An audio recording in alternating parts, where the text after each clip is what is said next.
pièce en plus, on manque de place. Quand on aura une maison plus grande, là, enfin ça ira mieux. C'est sans doute la phrase que j'entends le plus souvent, dans la bouche de familles, de couples, de personnes seules aussi. Des gens qui un jour ont cessé de se sentir bien chez eux. Et je comprends cette sensation profondément. Cette impression que les murs se rapprochent, que les objets gagnent du terrain, qu'on range et que tout revient sans cesse. Cette impression que la maison ne suit plus le rythme de notre vie, alors on fait ce qu'on nous a appris à faire. On cherche plus grand, on achète un meuble de rangement en plus, on télécharge une méthode pour trier en 15 jours. Et je vais vous dire quelque chose qui va peut-être pas vous plaire tout de suite, mais la plupart du temps, ça règle rien du tout. Parce que le problème n'a jamais été là où on vous a dit de regarder. C'est pas la taille du logement, ce sont les mètres carrés qui comptent. Et c'est même pas votre fameux manque de rangement. Le problème, c'est que votre maison, elle a jamais été pensée pour votre vraie vie. Et entre aménager une maison et créer un lieu qui vous comprend, il y a un monde. C'est de ce monde-là que je veux vous parler aujourd'hui. Top of every power, seated in the heavenlies. Top of every power.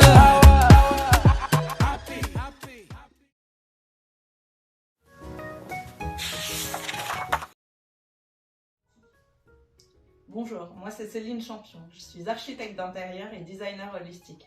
J'ai fondé en 2024 l'agence Camara Design. Mon métier, c'est pas seulement de créer des beaux espaces. L'esthétique, elle compte bien sûr. On a tous envie d'un intérieur qui nous plaît, qui nous ressemble, dans lequel on est fier d'accueillir ceux qu'on aime. Mais une maison, c'est pas une photo Pinterest. Une photo, ça se contemple. Une maison, ça se vit. Elle vous voit au lever le matin, encore à moitié endormi. Elle encaisse les enfants qui courent partout. Elle abrite vos fous rires, vos disputes parfois, vos jours sans, vos périodes où tout déborde un peu. Et pour moi, une maison réussie, c'est pas une maison parfaite. C'est une maison qui accompagne vraiment la vie de ceux qui l'habitent. Parce qu'un espace, il n'est jamais neutre. Il agit sur vous en permanence, que vous le remarquiez ou non. Il peut vous épuiser ou vous porter. Et ça, personne ne nous l'apprend.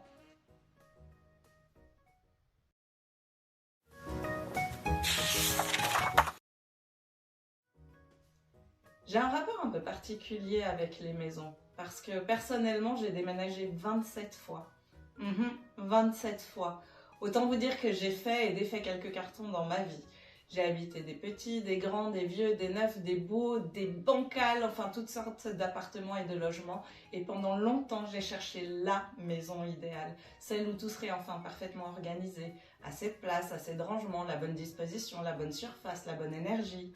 Puis à force de déballer ma vie dans tous ces lieux, j'ai remarqué une chose assez troublante. Certains endroits, loin d'être parfaits sur le papier, je m'y sentais incroyablement bien. Et d'autres qui cochaient pourtant toutes les cases, fonctionnaient pas du tout dans mon cas. Pourquoi ? Parce qu'un lieu, ça se mesure pas seulement en termes de mètres carrés. Il se vit avec des habitudes, des émotions, des besoins, une histoire. 27 fois, il m'a fallu pour comprendre une chose toute simple. La maison idéale, elle n'existe pas. Mais la maison juste, celle qui est juste pour vous, celle-là, on peut la créer. À condition de cesser de la regarder comme un catalogue et de commencer à la regarder comme un partenaire de vie.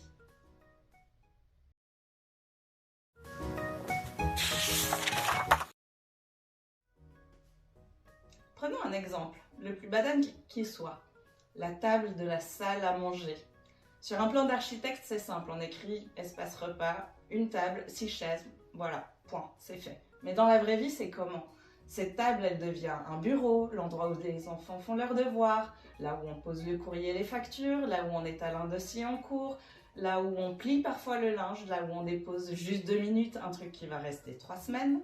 Et puis un beau jour, on regarde cette table et puis on se dit « Je suis complètement désorganisée en fait, j'arrive pas à tenir ma maison ». Mais moi, quand je vois ça chez mes clients, je vois pas du tout un problème de rangement en fait. Je vois plutôt une information. Cette table ne déborde pas parce que vous êtes négligent ou négligente, elle déborde parce qu'on lui demande d'exercer 5 métiers différents, sans lui avoir donné les moyens d'en faire un seul concrètement.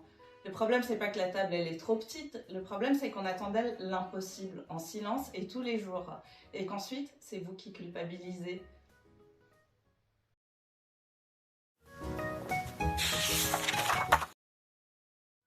Alors j'aimerais qu'on s'arrête sur cette idée parce qu'elle change tout. On vous a appris que le désordre c'est un défaut, un manque de volonté, un manque de discipline, un trait de caractère peut-être presque. Toute une industrie vit dans cette idée-là. On vous vend des boîtes, des méthodes, des bacs étiquetés, des week-ends de grand tri et au fond, le message est toujours le même. Le problème, c'est vous. Moi, je vais vous proposer l'inverse, exactement l'inverse. Vous n'avez pas un problème de discipline, vous avez un problème de design. Le désordre n'est pas une faute, c'est un message. Cette pile de courrier sur l'entrée, elle vous dit qu'il manque un point de dépose à cet endroit précis, pas que vous êtes brouillon. Ces vêtements sur la chaise, vous savez, la chaise, celle qui est devenue la chaise à habits, parce qu'on a presque tous une chez nous. Cette chaise vous dit qu'il existe un vêtement ni propre ni sale, que votre dressing n'a jamais prévu de place pour lui en fait. Elle ne vous dit pas que vous êtes paresseux, elle comble un trou.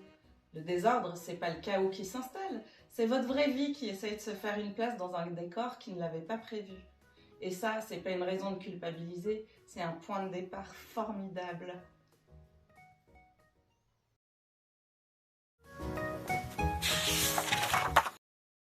Une phrase un peu étrange, mais restez bien avec moi. Votre maison vous observe mieux que vous ne vous observez vous-même. Quand j'arrive dans un intérieur, je regarde pas d'abord la décoration. Je regarde où tombent les chaussures, où atterrissent les sacs naturellement sans qu'on y pense, où s'accumulent les choses, quels endroits de la maison résistent, parce que ces endroits-là, en fait, ils sont précieux, ils ne mentent jamais. Vous pouvez vous raconter que vous êtes du matin, ordonné, minimaliste.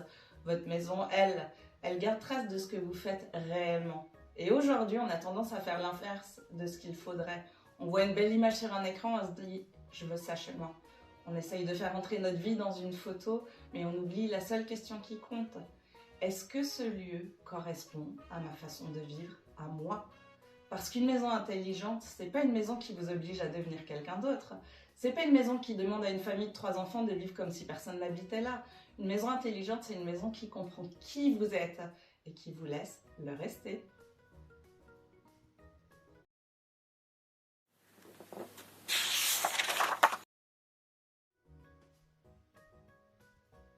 C'est pour ça que j'aime parler d'une notion à laquelle je tiens beaucoup, les mètres carrés ressentis. Parce qu'il y a les mètres carrés qu'on achète, effectivement, il y a ceux qu'on ressent, et ce ne sont pas les mêmes. Vous l'avez sûrement déjà vécu. Entrer dans un petit appartement et vous dire « Waouh, on respire ici, c'est génial !» ou entrer dans une grande maison et ressentir, sans savoir pourquoi, une sorte d'oppression. Pourquoi ? Parce que votre cerveau ne mesure pas l'espace avec un mètre ruban. Il le ressent en permanence avec ses sens, il pose sans cesse des questions silencieuses. Est-ce que je comprends cet espace ? Est-ce que j'y circule facilement ? Est-ce que mon regard peut se poser quelque part ? Est-ce que mon corps sait tout seul où aller ? Quand un espace est confus, votre cerveau travaille plus tout le temps, même quand vous ne faites rien. C'est une fatigue invisible, une fatigue qu'on attribue au travail, aux enfants, à l'époque, alors qu'une partie vient simplement de chez nous, et là, tout se joue. À la fin d'une journée, votre maison peut vous réclamer encore un peu d'énergie ou vous aider à la retrouver. Un espace qui change les comportements, ce n'est pas une formule, c'est une réalité qu'on vit chaque jour sans la nommer.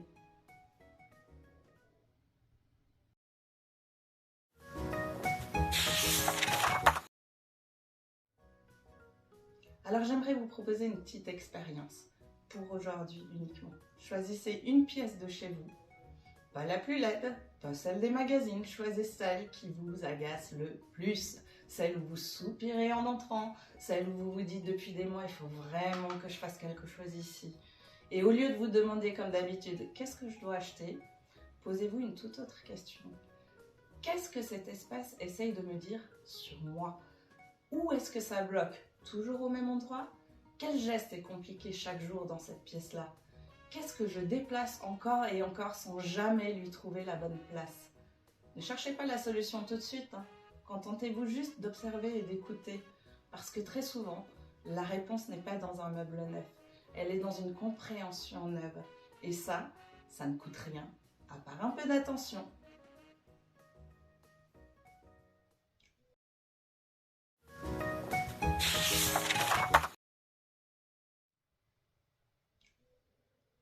Votre maison n'est peut-être pas trop petite, elle n'est peut-être pas mal faite.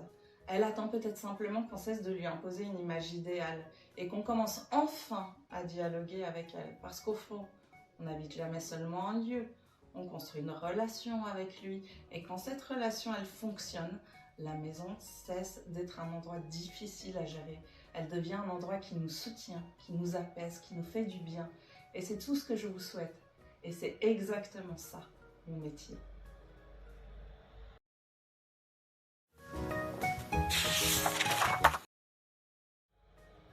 Si cette manière de regarder l'habitat vous parle, je vous invite à découvrir mon univers chez Kemara Design Holistique. J'accompagne celles et ceux qui veulent un intérieur qui n'est pas seulement beau, mais profondément aligné avec leur façon de vivre. Abonnez-vous si vous voulez qu'on continue ce chemin ensemble. J'ai beaucoup d'autres choses à partager avec vous. Et si cette vidéo vous a fait regarder votre maison autrement, alors elle a déjà commencé à changer quelque chose. Allez, dites-moi tout en commentaire. À bientôt. Ciao.